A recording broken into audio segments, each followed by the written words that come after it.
Hi, welcome back to Splashy Fin. Today we'll be talking about the different live bearers in the tank. What are live bearers? Nothing but your guppies, mollies, platys, swordtails, which can be introduced into your tank. They give live birth, as in they give birth to the young ones. So they're super easy to breed. You just have to take care a little bit about your tank water parameters and things like that. And you're done, literally done. A good ratio to have in your tank when you have live bearers is one male is to two females. So 1:2 is an ideal ratio to have. How do you identify males and females? In your guppies and your swordtails, they're actually super easy to identify. If you come closer, I can show you. So over here, we've got mixed guppies. All of these in the tank are predominantly males.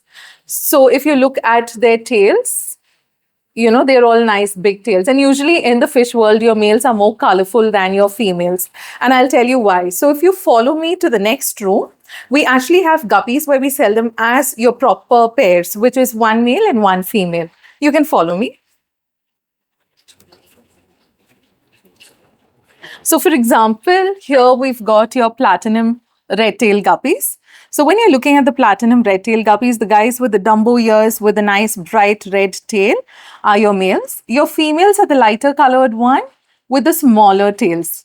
Oh, by the way, it's only in the fish worlds that, you'll have males which are looking a lot more exotic. Oh, no, even in birds and animals, okay, fine. But yeah, when it comes to humans, I wouldn't agree. So here we also have your jet black guppies. If you look at the males, they are the full black guys, and the females will have a silver body with the black fins. So that's that. Here I have some Dumbo mosaics.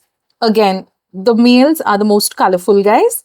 The females are those chubby little ones with the blue tail. Here I've got some HB red rose guppies.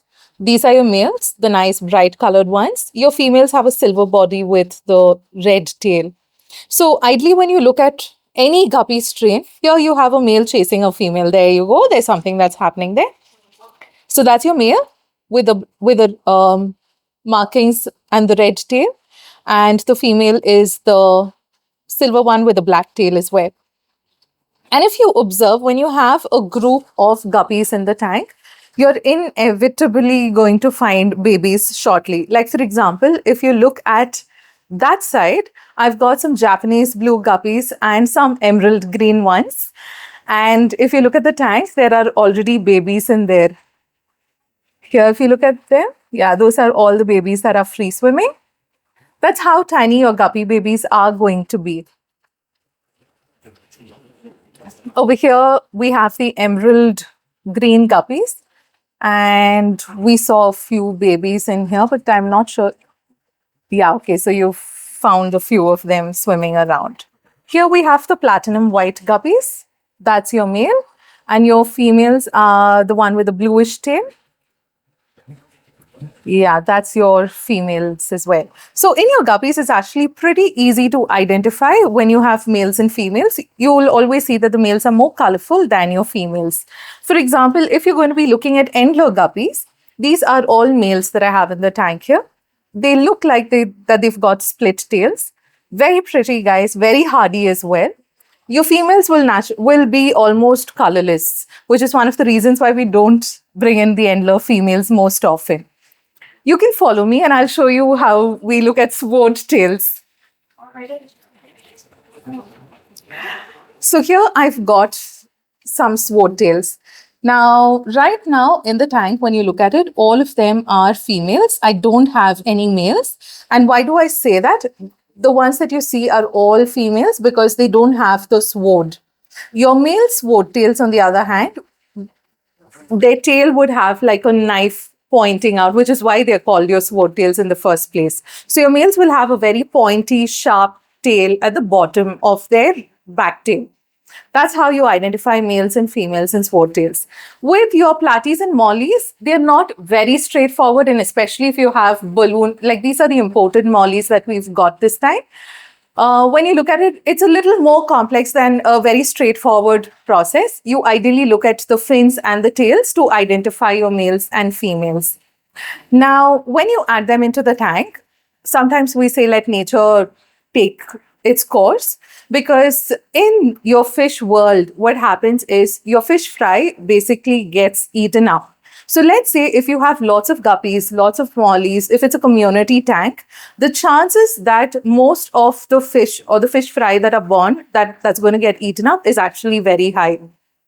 I don't know if I would say it's a little too cruel, but in the fish world, if one fish fits into another fish's mouth, it's considered food. So your fish fry that are born are so tiny, they are almost like microscopic. So, it's so easy for them to get eaten up. Can I have them breed out in planted tanks, or do they necessarily need non-planted tanks? It'll work in both cases. In planted tanks, the opportunity over here is there would be lots of hiding spaces. So it's easier for the fry to hide in nooks and corners, in between your plants, in between your rocks or wood. So the chances of them surviving could be a little higher. But at the same time, it's not necessary that you need to have a planted tank. These fish can give birth even in non-planted tanks, and they will do perfectly fine as well. If you're looking at breeding them out, like for example, like you want to grow out the babies and things like that, you would want to kind of understand their water parameters so that you're sure that, your water parameters are in place when you're breeding these guys out. You will also want to separate out the fish. You would get something called your breeder boxes, which you can just insert into the tank. So that way, your pregnant fish, so you move your pregnant fish into the breeder box just before delivery. Within a few days, when the babies are born, you move the mother out. There are different types of breeder boxes. So you will have breeder boxes where you separate out the mother, and then, the mother gives birth, and then you move the mother out. There are other breeder boxes which have tiny holes through which only the babies can swim through into the next compartment. So the babies are safe and your adult is still separate out. So depending on the choice of what you want to do, you can choose between your different types of breeder boxes that are available on Amazon or online. Another thing to watch out for is if you're looking at hardcore breeding, you would also want to kind of, once you've separated out the babies, in terms of the food that you're giving them. Your regular pellets work at a hobby level. So let's say you grind up your food into, or you get powder feeds and you feed them to your guppies or mollies or platys or any of these Livebearers. It will work. But at the same time, if you're looking at growing them out, if you're looking at it as a hobby where you are trying to probably grow them out and, make a side business out of it, then, you have to do this seriously, which means that you have to give them protein-rich feeds. You could work with frozen feeds, Daphnia, live moina cultures, vinegar eels. There are lots of these different options that you would want to look at. So you feed them live feeds so that one, it enhances their coloration, their growth. It ensures that your babies grow out a lot quicker so that they come to a saleable size when you're taking them to any store.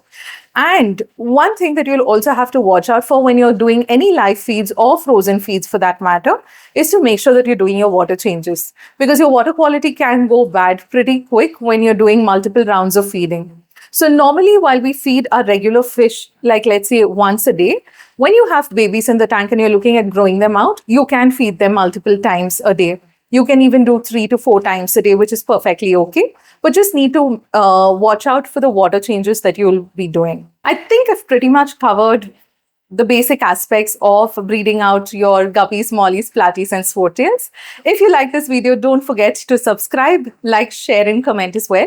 Do let us know if there's anything in particular that you want us to talk about or share our experiences about. We'll be more than happy to do one for you. Thank you.